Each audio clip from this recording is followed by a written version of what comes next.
I'm Sarah Chen, and nothing could have prepared me for the moment I opened my eyes to the sound of my own eulogy being read aloud. The first thing I heard wasn't the steady beep of hospital machines or the gentle voice of a nurse checking my vitals. It was my sister Emma's voice, trembling with what I thought was grief, telling a room full of people how much she would miss me, how much our family would miss me. The irony was so thick I could taste it through the oxygen mask still, strapped to my face. Before we jump back in, tell us where you're tuning in from, and if this story touches you, make sure you're subscribed because tomorrow, I've saved something extra special for you. 3 months earlier, I was living what most people would consider a perfectly ordinary life in Portland, Oregon.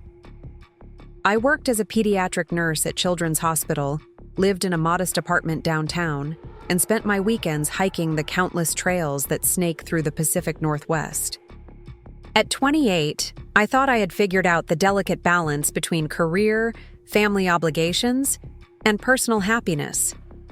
Looking back now, I realize how naive that assumption was. My family had always been complicated, but I attributed most of our dysfunction to normal sibling rivalry and the typical stresses that come with aging parents. Dad worked as a construction foreman until a back injury forced him into early retirement 5 years ago. Mom had been a stay-at-home mother for most of my childhood before returning to work as a school secretary.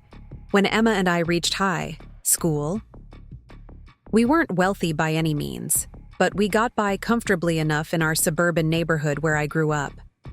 Emma, my older sister by 3 years, had always been the golden child. She possessed that effortless charm that made teachers love her, boys chase her, and parents beam with pride at school functions. Where I was quiet and studious, Emma was outgoing and social.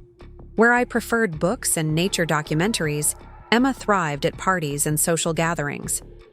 Our differences never bothered me much growing up because I genuinely admired her confidence and social ease. I assumed our relationship was built on mutual respect and sisterly affection, despite our contrasting personalities. The first crack in my idealized view of our family dynamics appeared during my nursing school graduation. I had worked tirelessly for 4 years, maintaining a nearly perfect GPA while working part-time at a local clinic to help pay for expenses. The night before graduation, I was reviewing my valedictorian speech when Emma called with devastating news. She had just discovered she was pregnant and felt she needed Mom and Dad's support during this difficult time. The timing, she explained through tears, meant they wouldn't be able to attend my graduation ceremony. I remember standing in my tiny studio apartment, phone pressed to my ear, trying to process what she was telling me. This was the culmination of everything I had worked toward for 4 years. I had specifically chosen a nursing program close to home so my family could be involved in my education journey.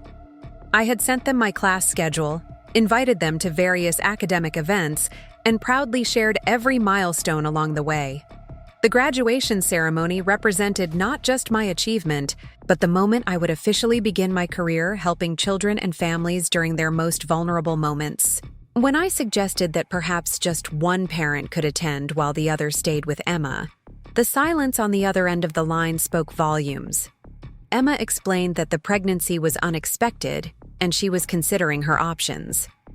She needed both parents there for emotional support during what she described as the most difficult decision of her life. As her younger sister, didn't I understand how important family support was during crisis situations?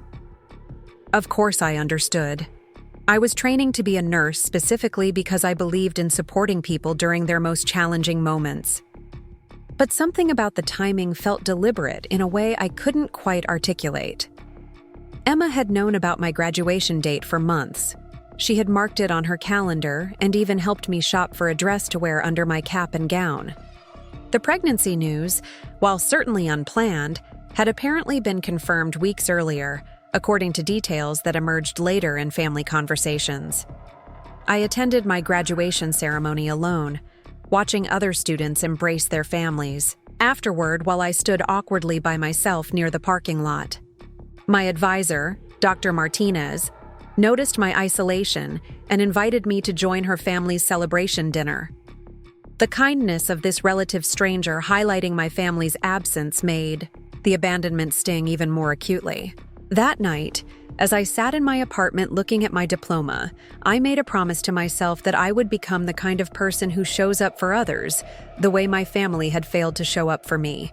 The pregnancy situation resolved itself within a few weeks when Emma miscarried naturally. The family rallied around her with the same intensity they had demonstrated when she needed support during her decision-making process. Flowers arrived at her apartment daily. Mom stayed with her for 2 weeks straight, and Dad took time off work to help with household tasks and emotional support. I brought groceries and offered to help with anything she needed, but my gestures felt inadequate compared to the comprehensive support system surrounding her. What troubled me most wasn't the attention Emma received during her loss, which was entirely appropriate and necessary. What bothered me was the complete absence of acknowledgement that my graduation had been collateral damage in their family emergency response. No one apologized for missing the ceremony. No one suggested a makeup celebration or even asked to see photos from the day. It was as if my milestone had never happened, erased by the more pressing drama of Emma's situation. I convinced myself that I was being petty and selfish. Family emergencies take precedence over planned celebrations, and Emma's loss was genuine and devastating. But a small voice in the back of my mind wondered if the timing had really been as unavoidable as everyone claimed. That voice grew louder when Emma mentioned almost casually that she had known about the pregnancy for nearly a month before telling the family. A month that included several family dinners and phone conversations where she could have shared the news and allowed everyone to process the situation before graduation week. My job at Children's Hospital provided a welcome distraction from family dynamics. Working with sick children and their families reminded me daily why I had chosen nursing as a career. The pediatric ward buzzed with controlled chaos, from crying, toddlers receiving vaccinations to teenagers struggling with chronic illnesses that forced them to grow up too quickly. In this environment, I found my calling and discovered that I possessed a natural ability to calm anxious children and communicate effectively with worried parents. Dr. Rebecca Thompson, the head of pediatric nursing, became an invaluable mentor during my first year at the hospital. She was a woman in her early 50s who had dedicated her entire career to pediatric care, and she took a special interest in my professional development. Under her guidance, I learned advanced techniques for pain management in children, how to recognize early warning signs of serious complications, and most importantly, how to maintain emotional boundaries while still providing compassionate care. The work was emotionally demanding, but incredibly rewarding. I formed connections with families during some of their most frightening and vulnerable moments. Parents would specifically request me for their children's care, and I began to build a reputation within the hospital for my ability to handle difficult cases with both clinical competence and genuine empathy. For the first time in my life, I felt truly valued and appreciated for who I was, rather than how I compared to someone else. My personal life during this period was relatively quiet but satisfying. I had developed a close friendship with my colleague Jake Morrison, a respiratory therapist who worked closely with the pediatric team. Jake was funny, kind, and shared my passion for outdoor activities. We spent most weekends hiking different trails around Oregon and Washington, exploring waterfalls, and camping in the various state parks that dotted the region.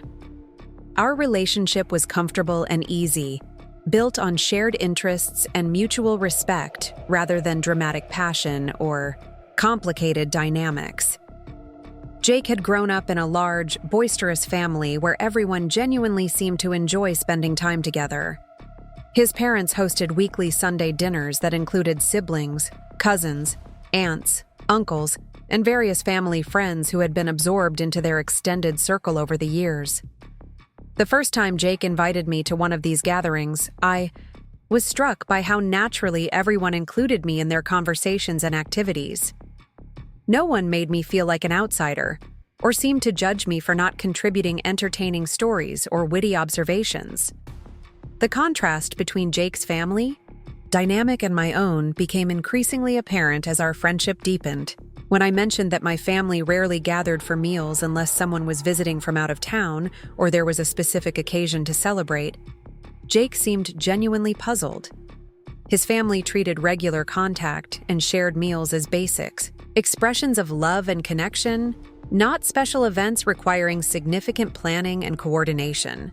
During this period, my contact with my own family settled into a predictable pattern. I would call Mom every Sunday evening to check in and hear updates about Dad's health, Emma's latest job situation, and general neighborhood news. These conversations were pleasant but superficial, focusing on practical updates rather than deeper emotional connection. I would visit for major holidays and birthdays, bringing thoughtful gifts and contributing to meal preparation, but I always felt like a polite guest rather than an integral family member. Emma had landed a job at a marketing firm after college and was dating a man named Ryan who worked in real estate. Preparing and narrating this story took us a lot of time, so if you are enjoying it, subscribe to our channel. It means a lot to us. Now back to the story. Their relationship seemed serious, and family conversations increasingly centered around their future plans together. Mom would update me on their apartment hunting progress, their vacation plans, and Ryan's career advancement with the same level of detail and enthusiasm she had once reserved for discussing Emma's academic achievements. I was happy for Emma's success and stability, but I couldn't help noticing that similar updates about my own life were met with polite interest rather than genuine engagement. The shift in family dynamics became more pronounced when Emma and Ryan announced their engagement during a family dinner I attended on a rare weekend off from the hospital. The news was exciting and everyone celebrated appropriately, but the conversation that followed revealed assumptions about family hierarchy that I found troubling. Plans immediately began forming around engagement parties, bridal showers, and wedding preparations. Mom started discussing how she would need to take vacation time from work to help with various wedding-related tasks and events. When I mentioned that I would also need advance notice to request time off for any wedding-related activities, the response was dismissive in a way that caught me off guard. Of course, I would be involved in wedding planning, but my work schedule was more flexible than everyone else's since I could always pick up extra shifts if needed. This assumption ignored the reality that my nursing schedule was actually quite rigid, especially since I had taken on additional responsibilities in the pediatric unit that made me less replaceable than a typical staff nurse. More concerning was the automatic assumption that I would serve as Emma's maid of honor without any discussion or formal request. Family members began referring to my future duties and responsibilities in this role as if I had already agreed to take it on. When I gently pointed out that Emma hadn't actually asked me to be her maid of honor, the response was a mixture of surprise and mild irritation. Of course, Emma wanted me as her maid of honor. We were sisters. What other option could there possibly be? The expectation that I would automatically accept significant responsibilities without being consulted felt familiar in an uncomfortable way. It reminded me of the graduation situation, where my schedule and priorities had been treated as easily adjustable to accommodate family needs. I realized that somewhere along the way, I had been categorized as the family member whose life was most flexible and whose personal commitments carried the least weight in family decision-making processes. This pattern became more apparent as wedding planning intensified over the following months. Emma scheduled multiple weekend shopping trips for dress selection, venue tours, and vendor meetings without checking my availability first. When I couldn't attend because of work commitments, the disappointment was palpable but seemed directed at my job rather than at the lack of advanced planning. Why couldn't I just trade shifts with someone else? Didn't other nurses understand? That family came first? Wasn't my supervisor willing to be flexible for such an important family event? These questions revealed a fundamental misunderstanding of how hospital scheduling worked and the level of responsibility I carried in my position. I wasn't simply an interchangeable staff member who could easily swap schedules with colleagues.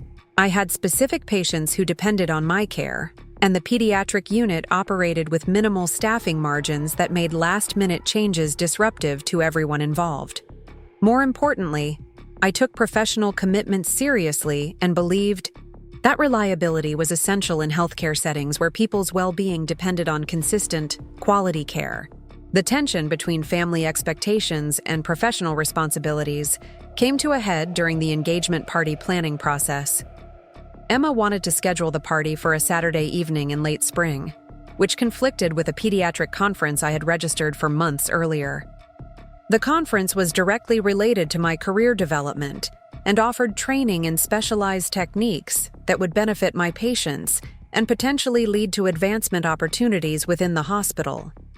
When I explained the conflict and suggested either moving the engagement party to Sunday afternoon or choosing a different weekend entirely, the response was immediate and harsh. Emma burst into tears and accused me of prioritizing work over family yet again. Mom jumped to Emma's defense, pointing out that engagement parties were once-in-a-lifetime events, while work conferences happened multiple times per year. Dad remained silent during the argument, but his expression suggested agreement with Mom and Emma's perspective. The assumption that my professional development was less important than social events stung more than I expected. I had worked hard to build expertise in pediatric nursing and was passionate about continuing education that would make me better at helping children and families. The conference represented an investment in my future and my ability to provide excellent patient care, not just a casual networking opportunity or personal interest. After several tense phone conversations and what Emma described as sleepless nights worrying about family conflict, I agreed to skip the conference and attend the engagement party. The decision felt like a betrayal of my professional commitments, but the family pressure was relentless, and I couldn't bear the thought of being blamed for ruining Emma's celebration. I told myself that other conferences would come along and that maintaining family harmony was worth the sacrifice. The engagement party itself was lovely, held at a country club that Ryan's family belonged to and attended by a mix of family members, college friends, and work colleagues from both Emma and Ryan's social circles. I wore the dress Emma had specifically requested, helped coordinate decorations according to her detailed vision, and gave a toast that struck the right balance between heartfelt sentiment and entertaining anecdotes. Everyone complimented the event's success and praised Emma's planning abilities, though most of the actual coordination had fallen to me in the weeks leading up to the party. During the party, I overheard a conversation between Mom and one of her friends that provided uncomfortable insight into how my role in the family was perceived by others. Mom was explaining how wonderful it was that I could be so flexible with my work schedule to help Emma with wedding planning. She described my nursing job as perfect for someone who wants to help family, because healthcare workers were naturally giving people who didn't mind adjusting their lives to accommodate others' needs. The characterization of my career as primarily valuable because it made me available to serve family needs felt reductive and dismissive. I had chosen nursing because I wanted to make a meaningful difference in children's lives during critical moments, not because I was looking for a job that would allow me to be perpetually on call for family emergencies and social events. The idea that my professional identity was secondary to my role as the accommodating sister bothered me in ways I couldn't fully articulate at the time. As the engagement party wound down and guests began leaving, Emma pulled me aside to express her gratitude for all my help with planning and coordination. She seemed genuinely appreciative and acknowledged that the event wouldn't have been possible without my contributions. For a moment, I felt the warm connection with my sister that I remembered from childhood, before family dynamics became complicated by competing priorities and unspoken expectations. But then Emma mentioned how relieved she was that I had made the right choice about the conference situation. She had been worried that I might prioritize work over family, but my decision to attend the party instead proved that I understood what really mattered in life. The comment was intended as a compliment, but it felt like a warning about future expectations and a confirmation that my professional commitments would always be viewed as optional when they conflicted with family needs. The months following the engagement party established a pattern that would define my relationship with family for the next several years. Wedding planning consumed enormous amounts of time and energy, with multiple events, appointments, and decisions, requiring input from the maid of honor. I found myself using vacation days and personal time to attend bridal showers, bachelorette parties, dress fittings, and venue walkthroughs. Each event was presented as essential to the wedding's success and to my relationship with Emma. Meanwhile, my own life continued developing in directions that brought deep satisfaction and professional growth. Dr. Thompson recommended me for a specialized training program in pediatric emergency care that would position me for advancement within the hospital system. The program required a significant time commitment, including evening classes and weekend clinical rotations, but it represented exactly the kind of professional development I had been hoping for since starting my nursing career. When I shared this exciting opportunity with my family, the response was lukewarm at best. Mom worried that the additional responsibilities would make me even less available for family activities. Dad wondered if the career advancement was worth the stress and time commitment. Emma seemed annoyed that I would be taking on new obligations during her wedding planning period, when she needed maximum support and flexibility from her maid of honor. The lack of enthusiasm for my professional achievements felt particularly stark when contrasted with the family's response to Ryan's career developments during the same period. When Ryan received a promotion that included a company car and expense account, the accomplishment was celebrated with a special dinner and multiple phone calls to extended family members. When his real estate firm featured him in a marketing campaign, Mom proudly shared the advertisements with everyone she knew and kept copies to show visitors to their home. The difference in treatment wasn't necessarily malicious, but it revealed underlying assumptions about whose successes mattered most and which careers deserved recognition and celebration. Ryan's achievements were viewed as benefiting the entire family, since he would be marrying Emma and contributing to their shared future. My achievements were seen as personal choices that might interfere with my availability to support family needs. Despite the lack of family enthusiasm, I enrolled in the pediatric emergency care program and threw myself into the demanding coursework and clinical requirements. The material was challenging but fascinating, covering everything from trauma, response protocols to advanced life support techniques for children.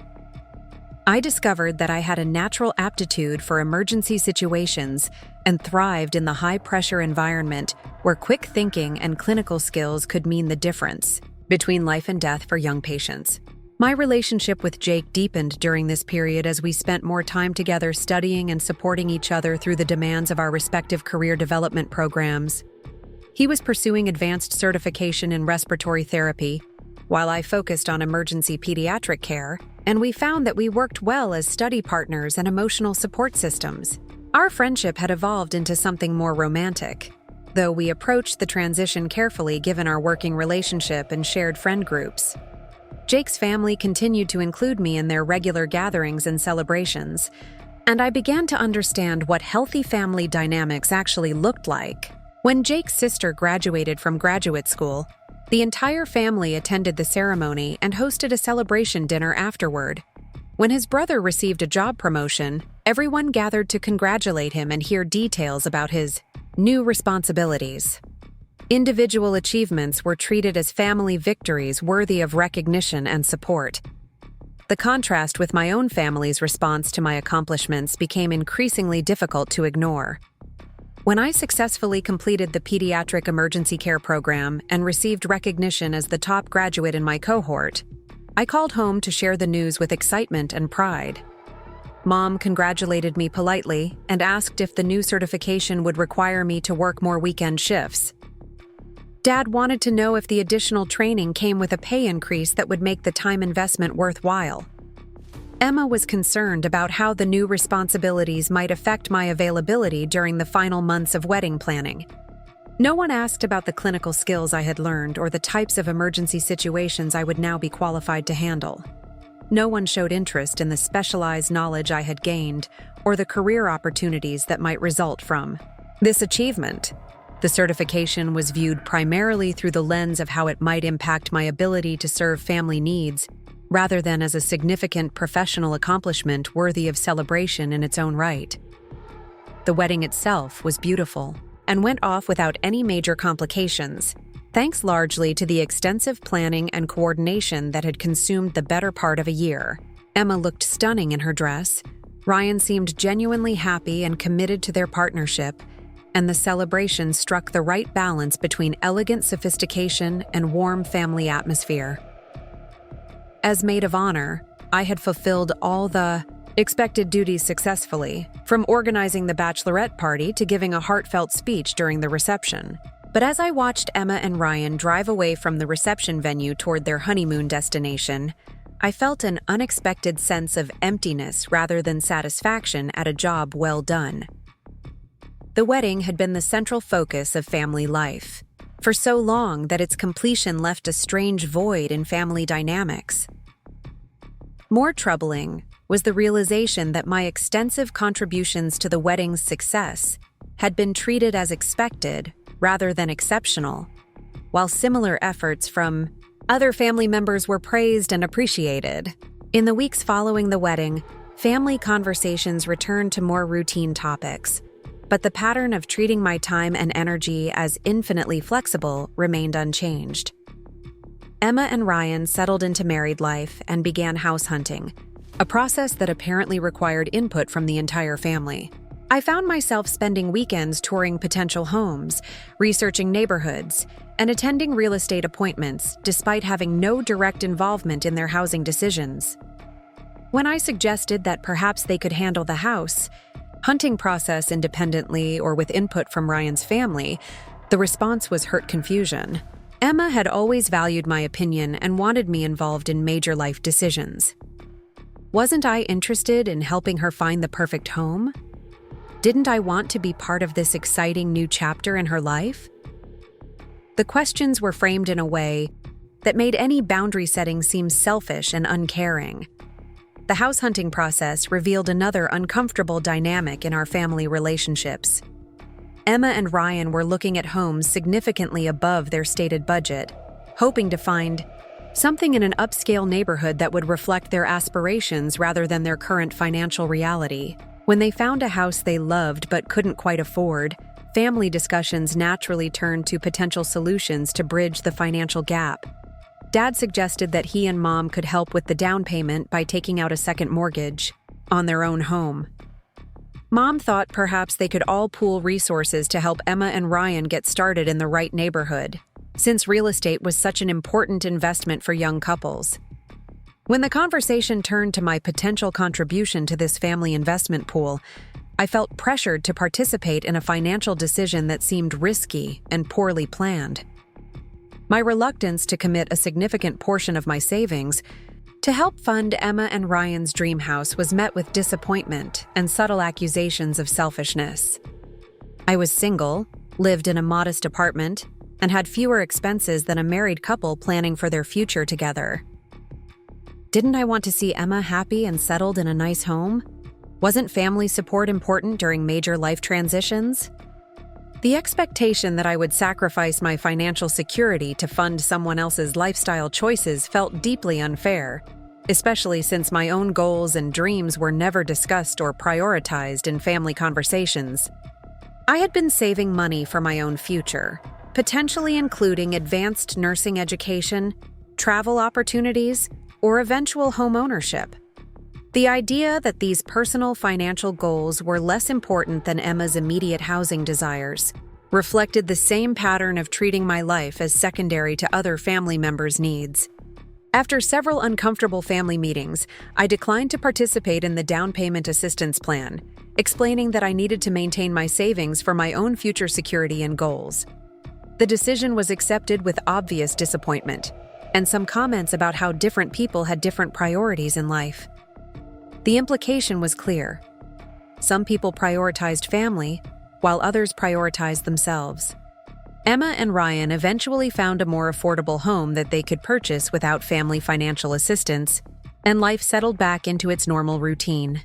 But the tension around the housing situation had revealed fault lines in family, relationships that became increasingly difficult to ignore. I began to question whether the pattern of one-sided sacrifice and accommodation that characterized my role in the family was sustainable or healthy in the long term. My relationship with Jake continued to evolve and deepen, providing a welcome contrast to the complicated dynamics with my biological family. Jake valued my independence, supported my career goals, and never expected me to sacrifice my own priorities to accommodate his needs or preferences. We made decisions together as equal partners, considering both perspectives and finding solutions. That worked for everyone involved. When Jake was offered a position at a hospital in Seattle that would advance his career significantly, we had honest conversations about what the opportunity might mean for our relationship and our individual futures. Rather than expecting me to automatically relocate to support his career move, Jake was genuinely interested in how the change would affect my own professional development and personal happiness. We explored options that might work for both of us, including potential nursing positions in Seattle that could represent positive moves for my own career. The contrast between Jake's respectful, collaborative approach to major life decisions and my family's expectation that I would automatically accommodate their needs was stark and revealing. I began to understand that healthy relationships, whether romantic or familial, required mutual consideration and respect rather than one-sided sacrifice from designated family members. As I approached my 28th birthday, I felt increasingly confident in my professional abilities and personal relationships outside of family connections. The pediatric emergency care certification had opened new opportunities within the hospital, and I was being considered for a supervisory position that would allow me to mentor new nurses while continuing direct patient care. Jake and I had decided to move in together, a step that felt natural and exciting as our relationship continued to grow stronger. But the growing distance between my personal fulfillment and family relationships was becoming impossible to ignore. Phone conversations with Mom felt increasingly superficial, focusing on weather, work schedules, and general health updates rather than deeper emotional connection. Visits home were pleasant, but felt obligatory rather than nurturing or enjoyable. I was beginning to understand that I had outgrown the role that family dynamics had assigned to me, but I wasn't sure how to navigate the transition without causing conflict or hurt feelings. The birthday celebration my family planned for me that year reflected many of the ongoing issues in our relationships. Emma suggested organizing a family dinner at Mom and Dad's house, which seemed like a thoughtful gesture until the details were discussed. The dinner would need to be scheduled around Emma and Ryan's anniversary weekend, Dad's physical therapy appointments, and Mom's work schedule. My actual preferences for how to celebrate were never discussed, and when I mentioned that Jake and I had tentatively planned a weekend hiking trip, the response was immediate disappointment. Surely I could postpone a hiking trip to spend my birthday with family.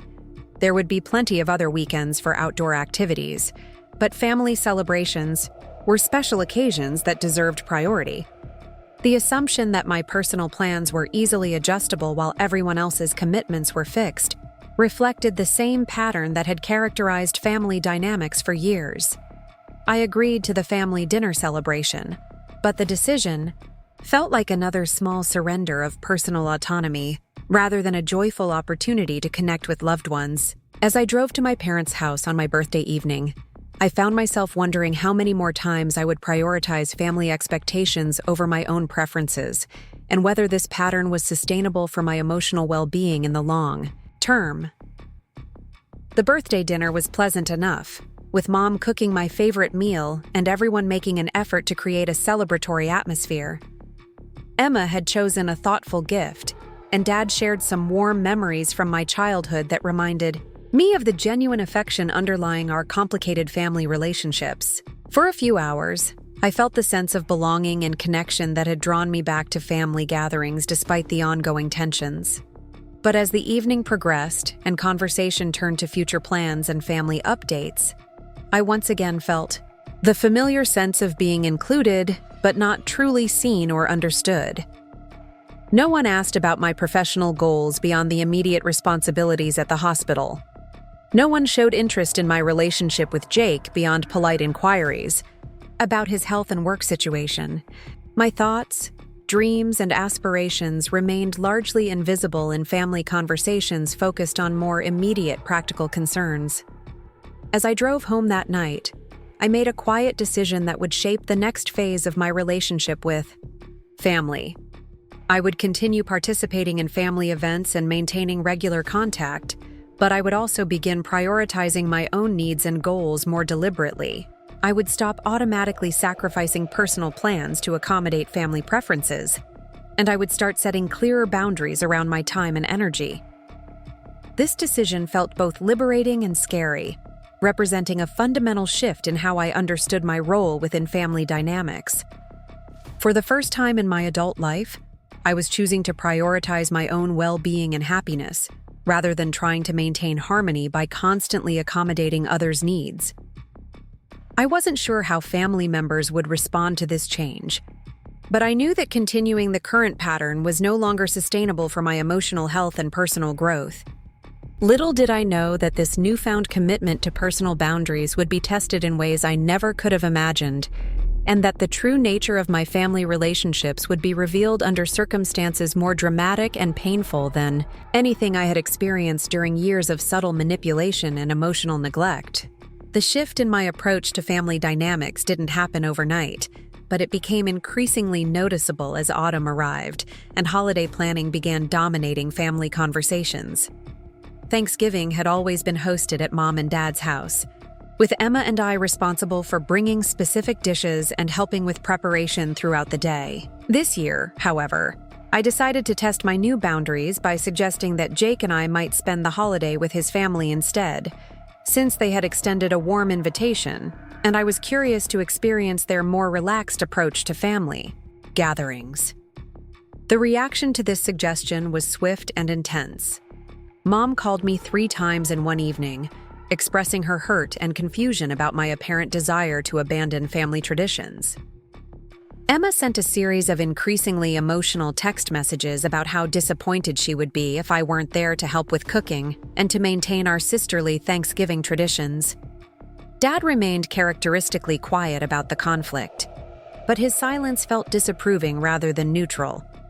The pressure campaign continued for several days, with various family members reaching out to emphasize how much my presence meant to everyone and how unusual it would be to break from established holiday patterns. Ryan even called to add his voice to the chorus, explaining that he had been looking forward to our traditional Thanksgiving gathering as a newly married member of the family. The collective response made it clear that my attendance wasn't simply hoped for but expected as a non-negotiable family obligation. Eventually, I compromised by agreeing to attend the family Thanksgiving, but with modified terms that felt like small victories for my newfound commitment to personal boundaries. I would arrive later in the morning rather than spending the entire day cooking and preparing. Jake was invited to join us, which hadn't been offered initially, but became acceptable once it was clear that excluding him might mean losing me entirely.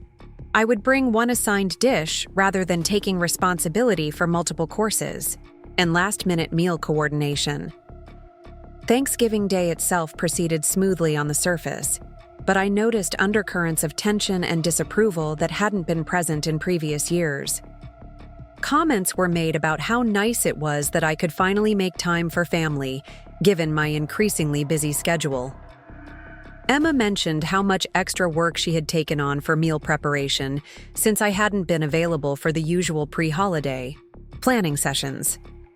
Mom seemed determined to demonstrate how much effort family gatherings required, frequently mentioning tasks she was handling that I normally would have shared. Jake, meanwhile, seemed somewhat overwhelmed by the family dynamics he was observing for the first time. His own family's gatherings were characterized by casual collaboration and genuine enjoyment of each other's company, without the undercurrent of obligation and subtle scorekeeping that seemed to permeate our family interactions. After dinner, he quietly asked if I was feeling all right, because I seemed tense in ways he hadn't seen before during our relationship. His observation forced me to recognize how much energy I had been expending over the years to navigate family expectations and maintain harmony through constant accommodation.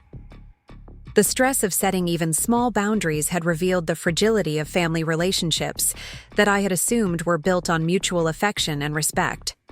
The realization that my presence was valued primarily for what I contributed, rather than who I was as a person, felt both liberating and deeply sad. Christmas planning brought similar challenges, with additional complexity introduced by Emma and Ryan's desire to establish their own holiday traditions as a married couple. They wanted to alternate Christmas celebrations between both sets of parents, which meant that some years our family gathering would be reduced to accommodate their obligations to Ryan's family. The irony wasn't lost on me that while my desire to spend one holiday with Jake's family had been treated as a betrayal of family loyalty, Emma's need to divide time between multiple families was understood and accommodated without question. The Christmas gift exchange that year provided another revealing glimpse into family priorities and perceptions. I had carefully chosen thoughtful presents for everyone, including a beautiful photo album for Mom filled with restored family pictures from our childhood, a high-quality tool set for Dad that would support his woodworking hobby, and a luxurious spa package for Emma that I knew she had been wanting but couldn't justify purchasing for herself. My gifts were well received and appreciated, with genuine expressions of gratitude from each recipient. However, the gifts I received told a different story about how family members viewed my interests and priorities. Mom gave me a cookbook focused on quick and easy meals for busy professionals, with a note about how important it was to maintain proper nutrition despite my demanding work schedule. Dad's gift was a car emergency kit, practical but impersonal. Emma's present was a gift certificate for a local spa, identical to ones she had given me for the past 3 years, suggesting that she saw me as someone whose preferences never changed or evolved. None of the gifts reflected awareness of my recent professional achievements, my relationship with Jake, my passion for hiking and outdoor activities, or any of the personal interests I had mentioned during family conversations throughout the year. The presents felt like generic offerings suitable for any hardworking single woman, rather than carefully chosen items that demonstrated understanding of who I was as an individual person with specific dreams, goals, and preferences. Jake's presence during the Christmas celebration provided an interesting contrast to how gift-giving worked in his family, where presents clearly reflected intimate knowledge of each person's current interests and circumstances. His family members asked detailed questions about my work with pediatric patients, my hiking adventures, and my plans for professional development. They seemed genuinely interested in learning about who I was, rather than simply being polite to their son's girlfriend. The winter months following the holidays brought a series of small incidents that further illustrated the growing disconnect between my evolving sense of self and my family's expectations. When I was selected to represent our hospital at a regional pediatric nursing conference, an honor that reflected recognition of my clinical skills and leadership potential, the family reaction was lukewarm at best. Mom worried about me traveling alone to an unfamiliar city. Dad questioned whether the professional networking opportunities were worth the expense and time away from work. Emma seemed annoyed that the conference dates conflicted with a family dinner she had planned to introduce Ryan's parents to our family. The lack of enthusiasm for my professional recognition stood in stark contrast to the family's response when Ryan received a small promotion at his real estate firm. His advancement was celebrated with a special dinner, congratulatory phone calls to extended family members, and detailed discussions about what the new position might mean for his and Emma's future prospects. The difference in treatment wasn't necessarily malicious, but it revealed underlying assumptions about whose achievements deserved recognition and celebration. My relationship with Jake continued to deepen throughout this period, providing emotional support and perspective that helped me maintain clarity about my worth and priorities despite ongoing family tensions. We had moved in together shortly after New Year's, a decision that felt natural and exciting as our partnership continued to grow stronger. Living together revealed how well matched we were in terms of daily routines, communication styles, and shared values about work-life balance and mutual respect. Jake's career was also advancing, with opportunities for specialization in pediatric respiratory therapy that would complement my emergency care focus beautifully. We often discussed cases together, sharing insights and supporting each other through the emotional challenges of working with seriously ill children and their families. Our professional collaboration enhanced our personal relationship, creating a partnership built on shared passion for meaningful work rather than just romantic attraction. The contrast between the supportive, equal partnership I was building with Jake and the one-sided accommodation that characterized my family relationships became increasingly apparent as spring arrived. When Jake was offered an opportunity to participate in an advanced training program that would require him to spend several weekends at a facility 2 hours away, I automatically began adjusting my own schedule to support his professional development. The difference was that Jake appreciated these accommodations and reciprocated by being equally flexible when my work demands required schedule changes. Family dynamics, however, continued to operate under the assumption that my time and energy were infinitely available for their needs, while their commitments took automatic precedence over mine. When Emma announced that she and Ryan were planning to renew their wedding vows for their first anniversary, complete with a celebration that would require significant planning and coordination, the expectation was that I would once again serve as the primary organizer and coordinator. The vow renewal celebration was positioned as a smaller, more intimate affair than their original wedding, but Emma's vision quickly expanded to include multiple pre-events, elaborate decorations, and a guest list that grew from immediate family to include extended relatives and close friends. As the designated maid of honor for the original wedding, I was automatically assigned similar responsibilities for the anniversary celebration, including coordinating with vendors, managing logistics, and handling various organizational details. When I suggested that perhaps Emma and Ryan could handle most of the planning themselves, since they were now experienced in event coordination and had established relationships with local vendors, the response was hurt surprise. Emma had been looking forward to recreating the collaborative planning process that had made their original wedding so special. She valued my input and organizational skills, and the anniversary celebration wouldn't be the same without my involvement. Didn't I want to help make their first anniversary memorable and special? The emotional manipulation was subtle but effective, framing my desire for boundaries as selfishness and lack of care for Emma's happiness. Once again, I found myself agreeing to take on responsibilities that would consume significant time and energy, despite my growing awareness that these contributions were expected rather than appreciated, and that similar accommodations would never be reciprocated if I needed support for my own goals and celebrations. The anniversary planning process revealed new dimensions of family dysfunction that I hadn't fully recognized during the original wedding preparations. Emma had developed increasingly expensive tastes since marrying Ryan, and her vision for the anniversary celebration included elements that stretched the family budget significantly. When the costs began exceeding what she and Ryan could comfortably afford, family discussions naturally turned to potential cost-sharing arrangements that would make Emma's dream celebration possible. Once again, I found myself being pressured to contribute financially to someone else's lifestyle choices, despite having my own financial goals and priorities that were never acknowledged or supported by family members. The expectation seemed to be that since I was single and had fewer immediate financial obligations than a married couple, I should be willing to subsidize celebrations and experiences that I couldn't afford for myself. My reluctance to contribute a significant portion of my savings to fund Emma's anniversary party was met with familiar accusations of selfishness and lack of family loyalty.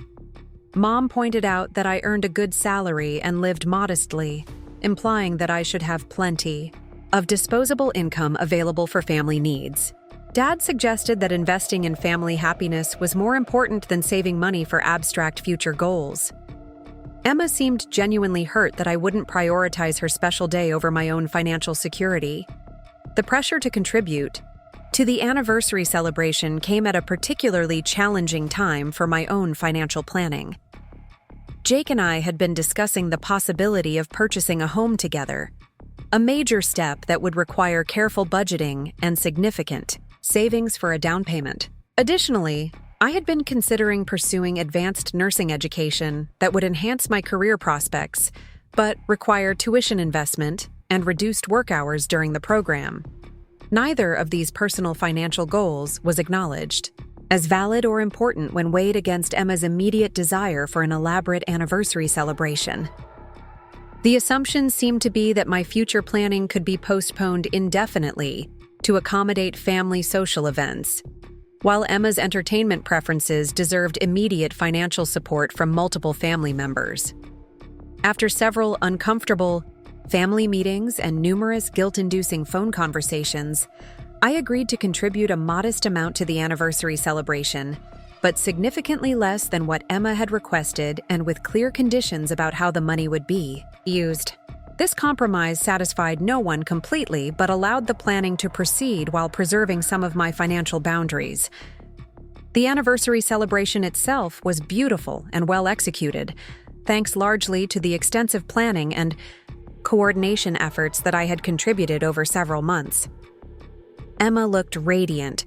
Ryan seemed genuinely appreciative of the effort everyone had invested in their special day, and the guests enjoyed an elegant evening of dinner, dancing, and heartfelt speeches about love and commitment. However, as I watched Emma and Ryan dancing together during the reception, surrounded by family and friends who had invested significant time and money in celebrating their relationship, I felt a familiar sense of emptiness rather than satisfaction at a successful event. My contributions to the celebration had been substantial and essential to its success, but they were treated as expected rather than exceptional, while similar efforts from other family members were praised and appreciated. More troubling was the realization that I was approaching my 30th birthday with no comparable family investment in my own happiness and success. No one had offered to help fund my educational goals or contribute to my home buying plans.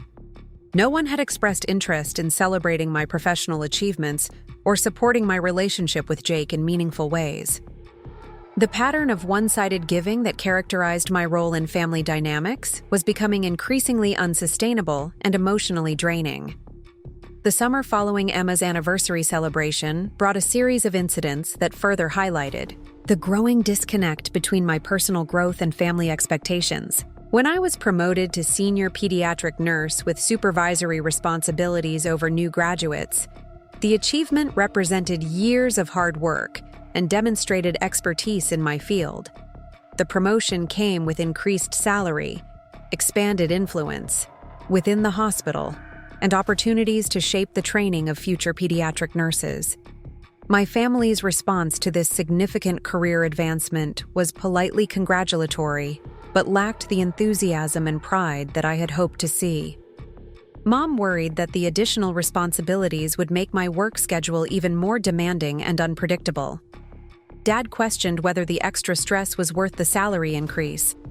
Emma seemed primarily concerned about how the promotion might affect my availability for family activities and responsibilities. No one asked about the clinical skills I would be teaching to new nurses or the ways my expanded role might benefit pediatric patients throughout the hospital. No one showed interest in the leadership opportunities that the promotion would provide, or the potential for further career advancement that might result from this recognition. The achievement was viewed primarily through the lens of how it might impact my ability to serve family needs rather than as a significant professional accomplishment worthy of celebration and pride. The contrast with family reactions to Ryan's career developments during the same period was particularly stark.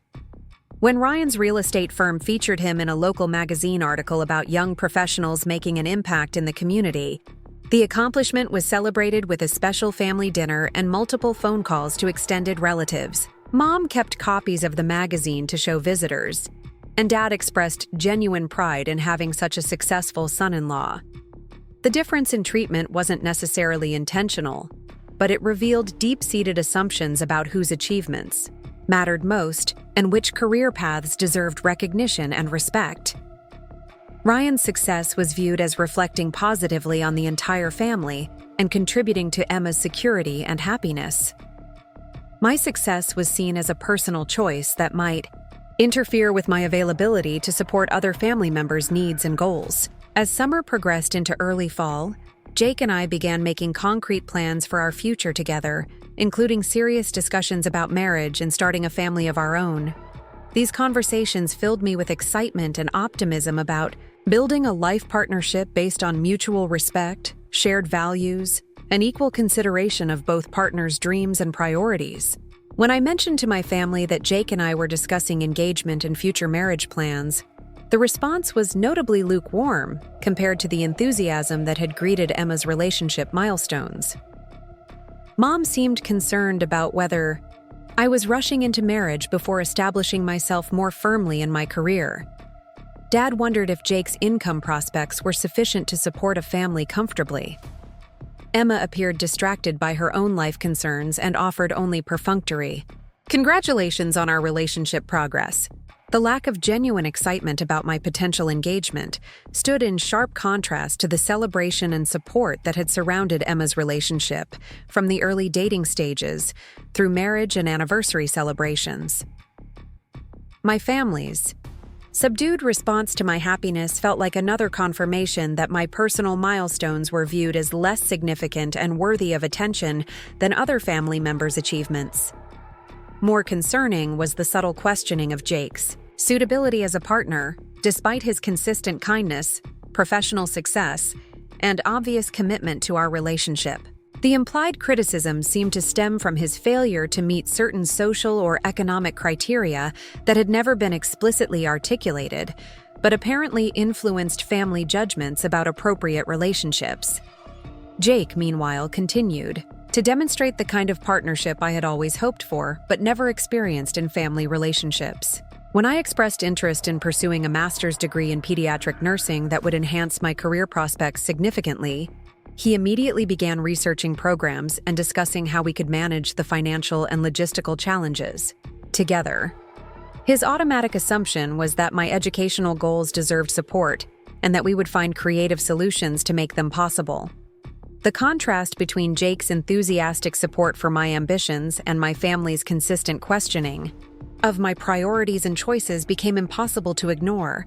In one relationship, my dreams were treated as important and worthy of investment. In the other, my goals were viewed as potentially problematic obstacles to serving other people's needs more effectively. As my 30th birthday approached, I found myself reflecting on the trajectory of my adult life and the relationships that had shaped my sense of self and worth. Professionally, I had achieved more than I had dreamed possible when I graduated from nursing school, building expertise and recognition in a field that provided daily opportunities to make meaningful differences in children's lives. Personally, I had found a partner who valued me as an equal and supported my growth, rather than expecting constant accommodation and sacrifice. However, the ongoing tensions with my biological family had reached a point where family gatherings felt more obligatory than nurturing, and family conversations left me feeling drained rather than connected. The pattern of one-sided giving and accommodation that had characterized my role for years was no longer sustainable, but attempts to set boundaries were met with guilt, manipulation, and accusations of selfishness. The birthday celebration planning process that year became a microcosm of all the family dynamics that had been troubling me for months. Emma suggested hosting a dinner party at her and Ryan's new home, which seemed like a thoughtful gesture until the details revealed familiar patterns of expectation and assumption. The party would be scheduled around everyone else's availability, with my actual preferences for celebration never discussed or considered. I would be expected to help with planning, preparation, and cleanup while being treated as the guest of honor in name only. When I proposed alternative celebration ideas that reflected my actual interests and preferences, such as a small gathering for hiking followed by a casual barbecue, the response was immediate resistance. Outdoor activities were unpredictable due to weather concerns. Hiking wasn't accessible for all family members. A barbecue seemed too informal for such an important birthday milestone. Every suggestion I made was countered with practical objections that effectively eliminated any celebration option that reflected my personality or interests. Eventually, I decided to take control of my own birthday celebration by planning a weekend getaway with Jake that would include activities I genuinely enjoyed rather than obligations I felt pressured to fulfill. We reserved a cabin near Mount Hood for hiking, relaxation, and quality time together, away from the various pressures and expectations that had been consuming too much of my emotional energy. When I informed my family about these plans, explaining that I wanted to celebrate my birthday in a way that felt authentic and meaningful to me, the reaction was swift and harsh. Mom accused me of abandoning family traditions and prioritizing my relationship over family bonds. Emma expressed hurt and disappointment that I would choose to exclude family from such an important birthday. Dad remained characteristically silent, but his disapproval was palpable during subsequent conversations. The intensity of their negative reaction to my decision to celebrate my birthday according to my own preferences was revealing in ways that were both clarifying and painful. It confirmed that my value to the family was primarily functional, based on my willingness to participate in events and fulfill roles that served other people's needs rather than my own happiness or fulfillment. The birthday weekend with Jake was everything I had hoped it would be: peaceful, rejuvenating, and focused on activities that brought me genuine joy rather than social obligations. We hiked several beautiful trails, cooked meals together in the cabin's small kitchen, and spent long conversations discussing our future plans and dreams. For the first time in years, I celebrated a birthday in a way that felt truly celebratory rather than performative. However, the fallout from my decision to prioritize my own preferences over family expectations created a noticeable chill in family relationships that persisted for weeks after the birthday weekend. Phone conversations became shorter and more superficial. Invitations to family gatherings became less frequent. The message was clear. My choice to set boundaries and prioritize my own happiness had consequences that would affect my standing within family dynamics. The silent treatment and emotional withdrawal that followed my birthday celebration felt like punishment for asserting independence and personal agency. It confirmed many of the concerns I had been developing about the conditional nature of family, affection, and the expectation that love must be earned through constant accommodation and sacrifice. As autumn deepened and the holiday season approached once again, I found myself dreading the familiar cycle of family obligations and expectations. That had become increasingly burdensome rather than enjoyable. The thought of navigating another round of holiday planning, gift exchanges, and social events that prioritized everyone else's preferences over mine felt exhausting before it even began. Jake and I had been discussing the possibility of starting our own holiday traditions that would reflect our values and interests rather than simply inheriting obligations from our respective families. The idea of spending Thanksgiving hiking in a national park or celebrating Christmas with close friends who had become chosen family held much more appeal than enduring another season of subtle criticism and emotional manipulation. When I tentatively mentioned to my family that Jake and I were considering alternative holiday plans, the response was predictably negative, but more intense than I had anticipated. Mom became tearful during our phone conversation, expressing fears that I was pulling away from family entirely and would eventually disappear from their lives completely. Emma accused me of using Jake as an excuse to abandon family responsibilities and traditions that had been important for decades. The emotional intensity of their reactions felt disproportionate to the actual suggestion I had made, but it revealed the depth of their investment in maintaining family dynamics that served their needs rather than considering what might be healthier or more fulfilling for everyone involved. The idea that I might prioritize my own happiness and relationship over family expectations was treated as a betrayal rather than a natural part of adult development. The conversation that evening with Jake about my family's reaction to our holiday planning discussions marked a turning point in my understanding of our relationship dynamics. Jake listened carefully to my description of the guilt, manipulation, and emotional pressure that characterized most family interactions, and his response was both supportive and illuminating. He pointed out that healthy families wanted their members to be happy and fulfilled, even if that meant making different choices or prioritizing relationships outside the family unit. The goal of family relationships should be mutual support and encouragement rather than obligation and control. The fact that my family responded to my independence with punishment and withdrawal suggested dysfunction that went beyond normal family tensions.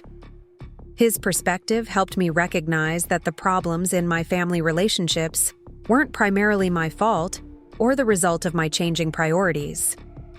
The dysfunction had been present for years, masked by my willingness to accommodate unreasonable expectations and accept treatment that I would never tolerate in friendships or professional relationships. This realization was both liberating and deeply sad, as it meant acknowledging that the family relationships I had been working so hard to maintain were fundamentally unhealthy and unlikely to improve without dramatic changes that other family members seemed unwilling to consider. The weeks leading up to Thanksgiving became a test of my newly clarified boundaries and priorities. Family pressure to participate in traditional holiday celebrations intensified, with multiple phone calls, text messages, and even a surprise visit from Emma designed to convince me to abandon my plans with Jake's family and return to my expected role in family dynamics. The manipulation tactics that had been effective for years no longer worked because I had finally recognized them for what they were: attempts to control my behavior through guilt and emotional pressure, rather than genuine expressions of love, and desire for connection. Each guilt trip and accusation of selfishness actually strengthened my resolve to prioritize my own well-being over dysfunctional family patterns. The final conversation with my mother before Thanksgiving was particularly revealing and painful. She made one last attempt to convince me to attend the family gathering, using every emotional manipulation technique that had worked in the past. When I remained firm in my decision to spend the holiday with Jake's family, her response was cold and definitive. She told me that I had changed in ways that made me unrecognizable as the daughter she had raised. I had become selfish and ungrateful, prioritizing my own desires over family bonds that should have been sacred. If I wanted to choose outsiders over family, then I shouldn't expect family to be available when I eventually realized my mistakes and wanted to return. The conversation ended with her hanging up on me, and I knew that something fundamental had shifted in our relationship that couldn't be easily repaired. For the first time in my adult life, I had chosen my own happiness over family expectations, and the consequences were exactly as severe as I had feared they might be. Thanksgiving with Jake's family was warm, inclusive, and genuinely enjoyable, in ways that reminded me what healthy family dynamics could look like. No one guilt-tripped me about my decision to be there instead of with my biological family. No one expected me to take responsibility for meal preparation or event coordination, beyond normal guest contributions. The focus was on gratitude, connection, and enjoying each other's company, rather than fulfilling obligations or meeting expectations. However, the joy of the holiday was tempered by the realization that my decision to prioritize my own well-being had effectively ended my relationship with my biological family, at least temporarily. The silence from home was complete, with no phone calls, text messages, or other attempts at communication following my mother's angry ultimatum.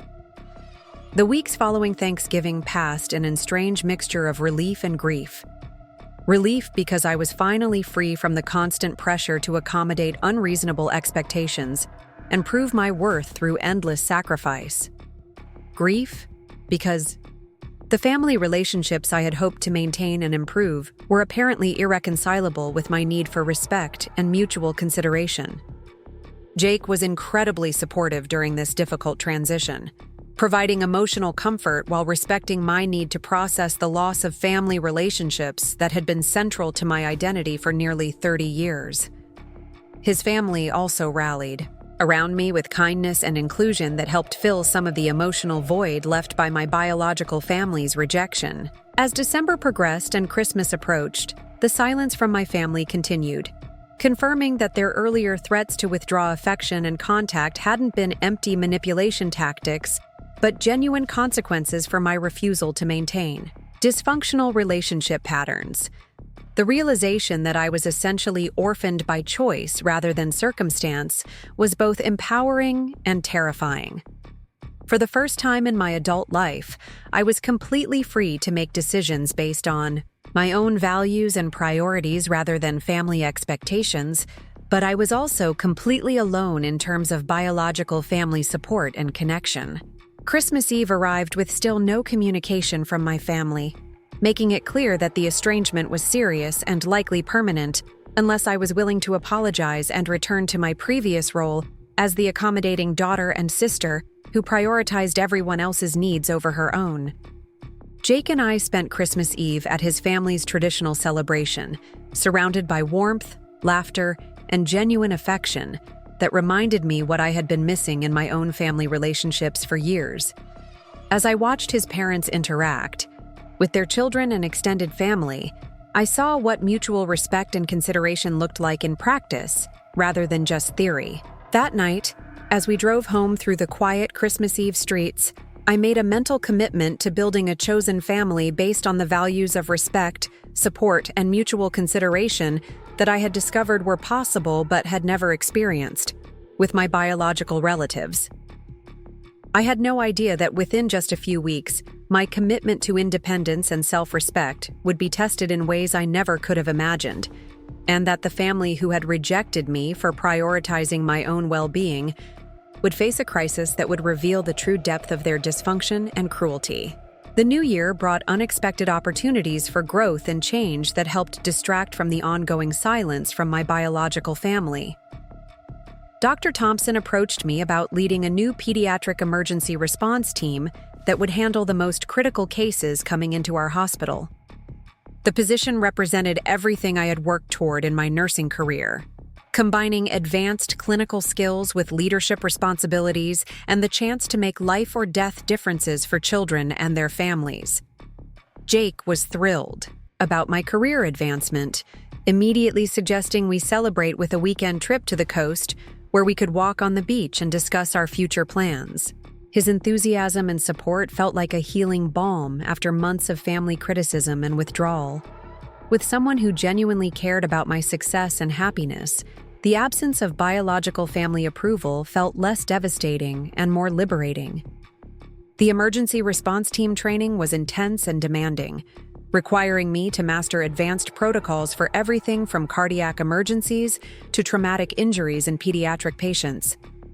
I threw myself into the coursework and clinical rotations with passion and determination, finding that the challenging work provided both professional fulfillment and emotional outlet for the grief I was processing about my family relationships. My colleagues noticed the change in my energy and focus, with several commenting on how much more confident and decisive I seemed in clinical situations. Without the constant emotional drain of managing family expectations and guilt, I had more mental and emotional resources available for the work that truly mattered to me. The irony wasn't lost on me that my family's rejection had actually freed me to become better at my chosen profession. February brought a surprise contact from Emma that briefly rekindled hope for reconciliation. She called on a Tuesday evening. While I was studying emergency protocols, her voice tentative and uncertain in ways I hadn't heard since we were children. She began by asking how I was doing, avoiding any mention of the months of silence that had preceded this conversation. According to Emma, she had been thinking about our estrangement and wondering if perhaps we had all overreacted to what she now characterized as a simple disagreement about holiday plans. She missed our sisterly conversations and felt sad that family tensions had created such distance between us. Ryan had encouraged her to reach out because he thought family relationships were too important to sacrifice over misunderstandings. For a moment, listening to Emma's conciliatory tone and expressions of missing our connection, I felt the familiar pull toward reconciliation and harmony that had governed my family relationships for years.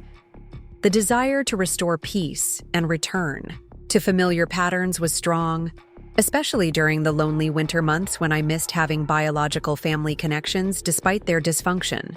However, as Emma continued talking, it became clear that her version of reconciliation involved me apologizing for my behavior and returning to previous family dynamics, without any acknowledgement of the underlying issues that had created our conflict.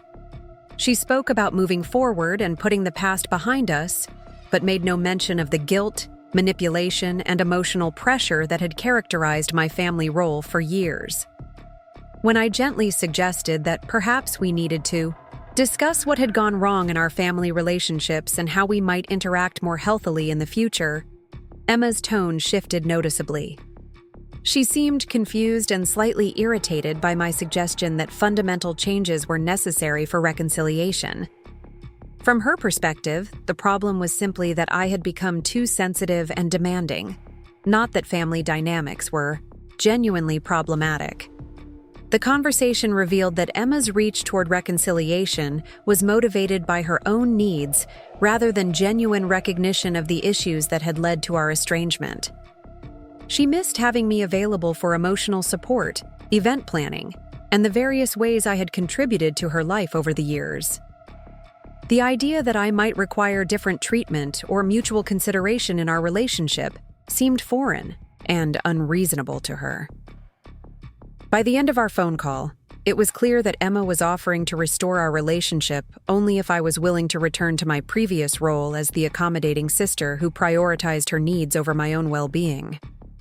Any attempt to establish healthier boundaries or mutual respect was viewed as unnecessary complication of a relationship that had worked fine from her perspective.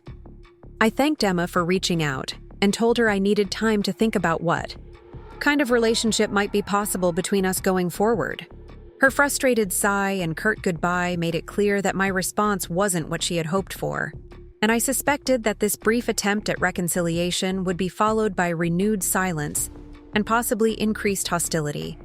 My instincts proved correct when no further communication followed Emma's outreach, and I began hearing through mutual acquaintances that my family was spreading their version of our estrangement to extended relatives and family friends. According to these secondhand reports, I had become ungrateful and selfish, abandoning family values for a relationship that was changing me in negative ways. Jake was portrayed as a bad influence who was turning me against my own family. The character assassination campaign was painful, but not surprising, given the patterns of manipulation and control I had observed for years. By painting me as the villain in our family drama, they could maintain their self-image as loving family members who had been wronged by an ungrateful daughter and sister. The narrative allowed them to avoid examining their own behavior or considering whether their expectations and treatment of me had been reasonable or fair. Jake's response to learning about the family gossip campaign was protective and supportive, but also helped me gain perspective on the situation. He pointed out that people who genuinely loved me would be concerned about my happiness and well-being rather than focused on punishing me for making different choices. The fact that my family was more interested in damaging my reputation than understanding my perspective revealed their true priorities. Spring arrived with renewed energy and optimism as my emergency response team training neared completion, and Jake and I began making concrete plans for our future together. We had been discussing engagement for months, and Jake had been dropping hints about ring shopping and proposal planning that filled me with excitement about our upcoming commitment to each other. The engagement happened on a perfect April morning during one of our regular hiking trips to Silver Falls. Jake had planned the proposal carefully, choosing a location that held special meaning for both of us and timing the moment to coincide, with sunrise over the waterfall.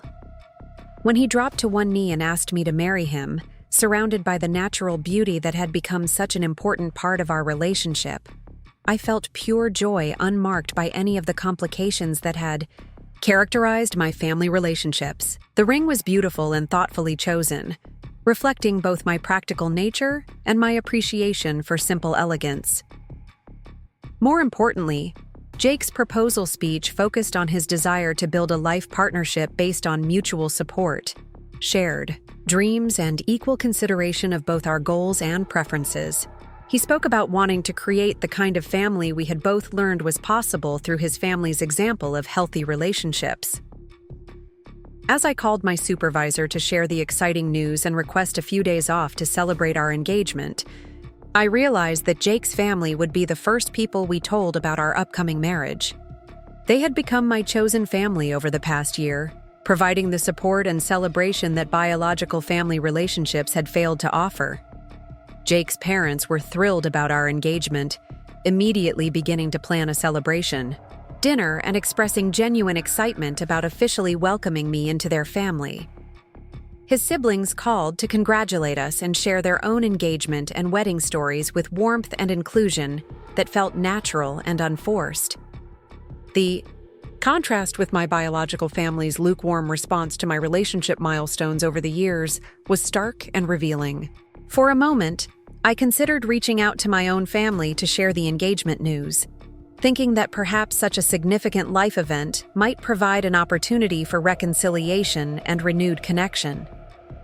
However, Jake gently suggested that I consider whether I was ready for potential rejection or criticism during what should be one of the happiest times in my life.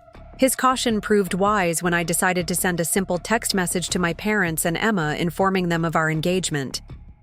The response was either silence or perfunctory congratulations that felt obligatory rather than celebratory. No one asked about wedding plans, expressed interest in meeting Jake's family, or offered any kind of support or assistance with engagement celebrations.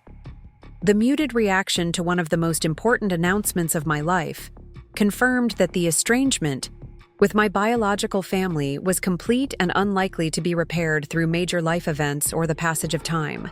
They had made their choice to prioritize control and punishment over love and support, and I needed to accept that reality rather than continuing to hope for changes that weren't going to happen.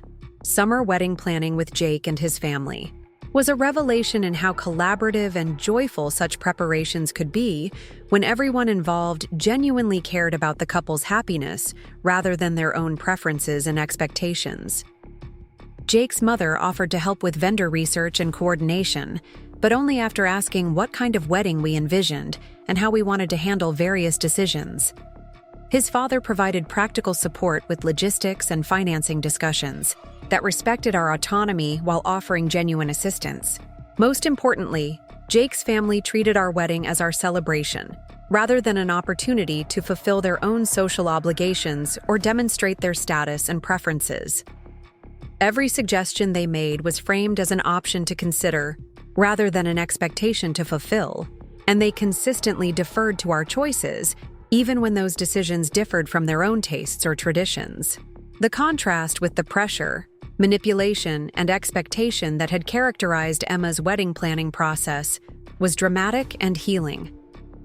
I was finally experiencing what it felt like to be supported rather than controlled, celebrated rather than criticized, and respected rather than manipulated during a major life transition. As our October wedding date approached, I found myself genuinely excited about the celebration, rather than stressed about managing competing expectations and demands.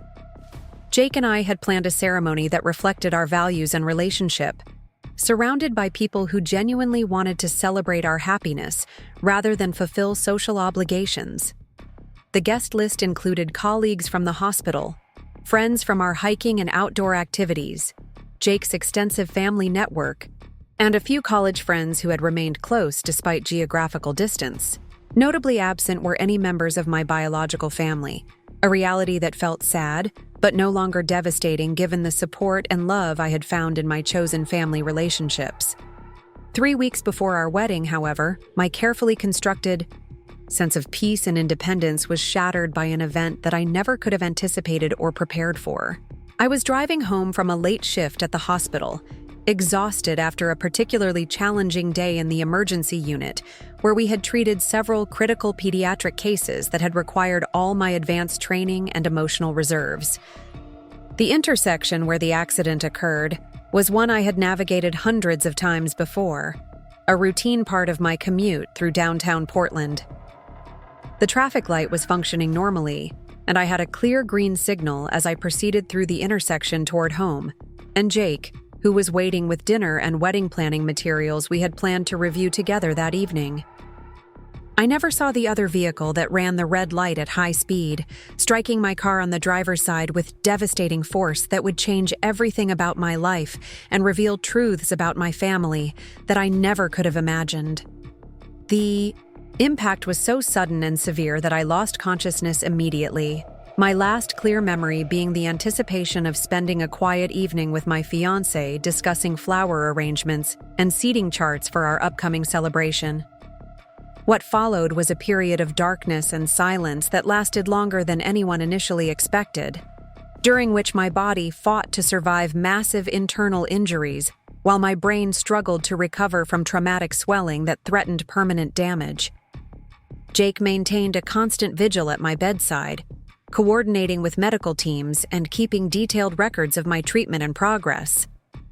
The critical care team at the hospital where I had worked for years became my lifeline, applying every advanced technique and protocol to stabilize my condition and support my body's healing processes. My colleagues in the pediatric unit organized prayer chains and support networks for Jake, providing the kind of community care that I had learned was possible but had never experienced during previous crises in my life.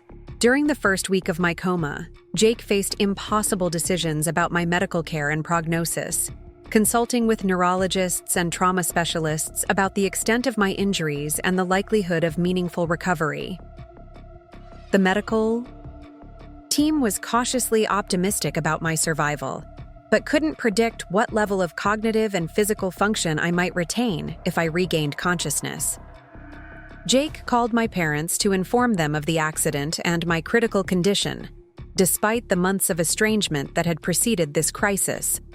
His call was motivated by his belief that families should be notified during medical emergencies, regardless of previous conflicts or relationship difficulties. He expected that news of my life-threatening injuries would prompt immediate concern and support from my biological family. The response to Jake's notification call was shocking in its coldness and lack of urgency. My mother's primary concern seemed to be whether my medical condition would affect their family's reputation or create obligations they didn't want to fulfill. She asked perfunctory questions about my prognosis and treatment, but made no indication that she planned to visit or provide any kind of support during my recovery. Emma's reaction was even more disturbing, focusing on practical concerns about my apartment lease, work responsibilities, and financial obligations, rather than my survival or well-being. She seemed to view my critical condition as an inconvenience that might create complications for the family, rather than a crisis requiring immediate attention and support. Most devastating was my father's response, which included speculation about whether my injuries might be permanent and what that would mean for my ability to work and support myself independently. There was no expression of grief, fear, or love, only clinical assessment of practical implications and potential burdens my condition might create for others. Jake was horrified by my family's callous response to news of my critical condition, but he continued updating them about my medical status out of a sense of obligation and hope that they might eventually demonstrate appropriate concern for my well-being. His own family, meanwhile, rallied around both of us with the kind of support and care that I had been missing from biological family relationships for years. As days turned into weeks and I remained unconscious, Jake began hearing disturbing comments from my family that revealed their true feelings about my condition and prognosis. During one particularly painful phone conversation, Emma suggested that perhaps my accident was a blessing in disguise that would force me to reevaluate my priorities and return to family values when I recovered. More shocking was my mother's comment that my injuries might humble me and make me more appreciative of family support that I had taken for granted before my accident. The implication was that my life-threatening condition was somehow deserved punishment for my independence and refusal to accommodate their expectations and demands. Jake began recording these conversations because he couldn't believe what he was hearing from people who were supposed to love and support me during the most vulnerable period of my life. The recordings would later prove crucial in helping me understand the full extent of my family's dysfunction and cruelty, when I eventually regained consciousness. 3 weeks into my coma, when medical teams were beginning to express cautious optimism about my brain function and potential for recovery, Jake overheard a conversation between my parents and Emma that revealed plans so shocking he initially couldn't process what he was hearing.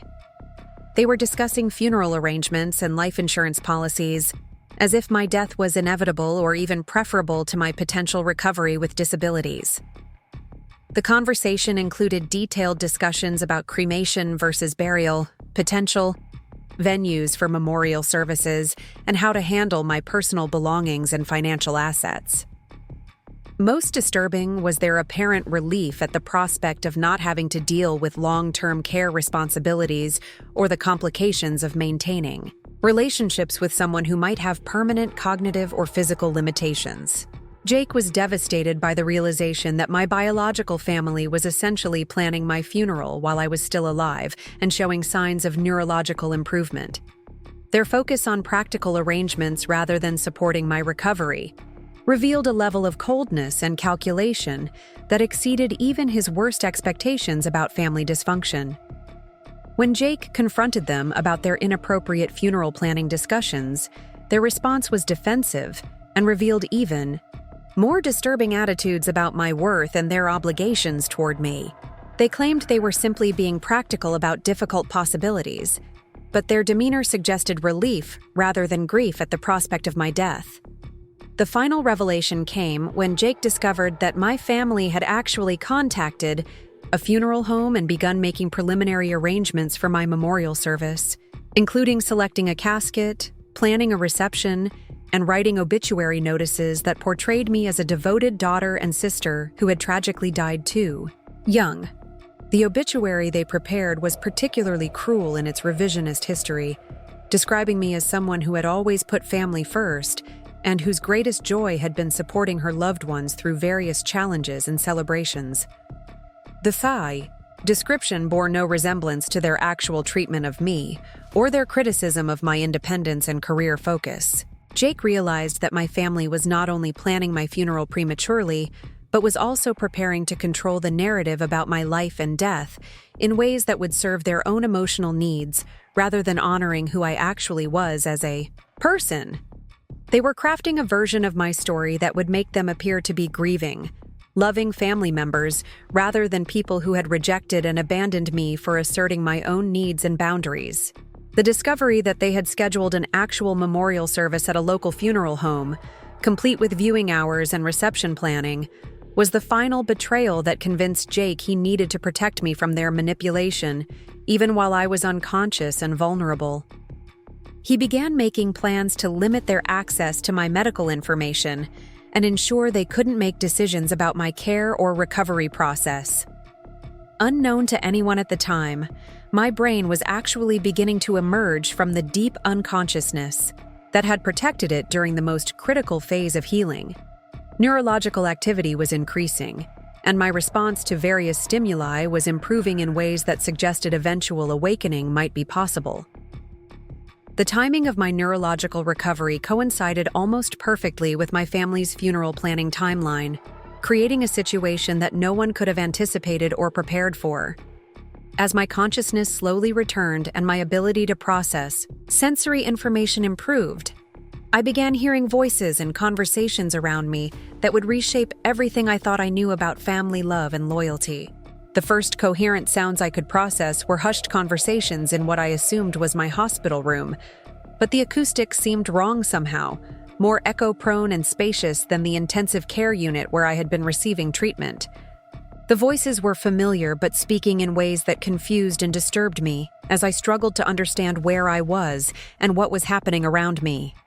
My mother's voice was the first I clearly recognized, but she was speaking about me in past, tense in ways that made no sense given that I was obviously still alive and beginning to regain consciousness. She was describing my childhood accomplishments and personality traits as if delivering a eulogy, which seemed premature and inappropriate given my improving medical condition.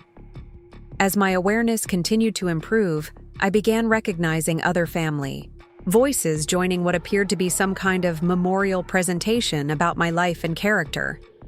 Emma was speaking about our sisterly bond and shared memories in ways that completely contradicted the months of silence and estrangement that had preceded my accident. The most shocking realization came when I understood that my family was not gathered around my hospital bed to support my recovery, but was actually conducting some kind of memorial service that portrayed me as already deceased. They were sharing memories and tributes as if I had died, while I lay conscious but unable to move or speak, listening to my own funeral proceedings. The horror of understanding that my family had given up on my recovery and moved forward with memorial planning, while I was still alive, was almost overwhelming to my already traumatized brain. The betrayal went beyond anything I had experienced during years of manipulation and emotional abuse, representing a level of abandonment that seemed impossible to forgive or understand. As the memorial service continued around me, I realized I was not in a hospital room, but had somehow been moved to a funeral home or similar venue for the service my family had planned. The sounds and acoustics made sense now, as did the formal tone and eulogistic nature of the speeches being delivered about my life and character. Jake's voice was notably absent from the proceedings, and I began to worry about what had happened to him and whether he knew about this premature memorial service. Had my family somehow convinced medical professionals that I was brain dead or beyond recovery? Had they gained legal authority to make decisions about my care and disposition? The speeches continued with various family members and family friends, sharing memories and tributes that painted a picture of my life that bore little resemblance to reality. I was described as someone who had always been devoted to family, whose greatest happiness had come from serving others, and who had never shown interest in independence or personal achievement. The revisionist history being presented about my character and priorities was almost as painful as the realization that they were conducting this service while I was still alive. They were not only abandoning me in my time of greatest need, but were also stealing my identity and replacing it with a version that served their emotional needs rather than honoring who I actually was. As my physical awareness gradually improved, along with my consciousness, I began to realize that I might be able to move or make sounds that would alert everyone to my actual condition. The possibility of interrupting my own funeral service with evidence that I was still alive filled me with a mixture of anticipation and dread about how my family would respond to this revelation. The moment when I finally managed to open my eyes and remove the oxygen mask that had been covering my face was surreal beyond anything I could have imagined. The shocked expressions on the faces of family members and service attendees revealed that no one had expected or prepared for the possibility that I might regain consciousness during my own memorial proceedings. Emma's scream of surprise and horror was the first sound that broke the stunned silence that followed my awakening. Several attendees began backing away from my location as if they were seeing a ghost, rather than a person who had survived critical injuries and was beginning to recover consciousness. My mother's face showed a complex mixture of emotions that included relief, embarrassment, and what appeared to be disappointment rather than pure joy at my survival. The realization that my recovery was creating complications for their memorial plans rather than celebration of my well-being was perhaps the most devastating revelation of all. Jake's absence from the memorial service became clear when I heard his voice shouting from somewhere outside the venue, apparently having just discovered where my family had taken me and what kind of service they were conducting. His arrival and confrontation with my family created chaos that disrupted the entire proceedings and revealed the extent of their deception and betrayal. The aftermath of my dramatic awakening during my own funeral service created a scene that would remain burned in my memory forever, not just because of the physical and emotional trauma I had endured, but because it revealed truths about family love and loyalty that I never could have imagined. As Jake rushed to my side and began coordinating my immediate return to proper medical care, I caught fragments of conversation that revealed how my family was already beginning to spin this shocking turn of events. They were claiming confusion about my medical status and suggesting that the memorial service had been premature but well-intentioned. The lies and excuses they were already formulating while I lay vulnerable and traumatized in front of them demonstrated that they had learned nothing from this experience and were only concerned about managing their own embarrassment rather than acknowledging the cruelty of their actions. In that moment, surrounded by the chaos of my interrupted funeral service and the shocked faces of people who had given up on my survival, I understood that I had been given an unexpected gift. Not just the gift of life and recovery, but the gift of absolute clarity about who I was dealing with and what kind of relationships I needed to build going forward. The family who had planned my funeral while I was fighting for my life would never again have the power to make me doubt my worth or question my right to priority my own well-being and happiness. I had literally survived their abandonment and betrayal, and I would use that strength to build a life surrounded by people who valued me as much as I valued them. Up next, you've got 2 more standout stories right on your screen. If this one hit the mark, you won't want to pass these up. Just click and check them out.